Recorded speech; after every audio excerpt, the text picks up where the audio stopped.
உன் கையை நம்பி உயர்ந்திடப்பாரு. உனக்கென எழுது ஒரு வரலாறு. உனக்குள்ள சக்தி இருக்கு, அதை புசிப்பிட வழிபாரு. சுபவேளை நாளை மாலை சூடிடு. அட எவனுக்கு என்ன குணம், எவனுக்கு என்ன பலம், கண்டதில்லை ஒருவருமே. ஒரு விதைக்குள்ள அடைப்பட்ட ஆலமரம் கண்முடிக்கும் அதுவரை பொறுமனமே. சிங்க நடை போட்டு சிகரத்தில் ஏறு.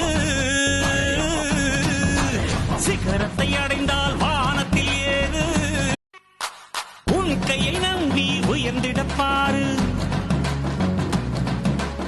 உனக்கென எழுது ஒரு வரலாறு. உனக்குள்ள சக்தி இருக்கு, அதை புசிப்பிட வழிபாரு. சுபவேளை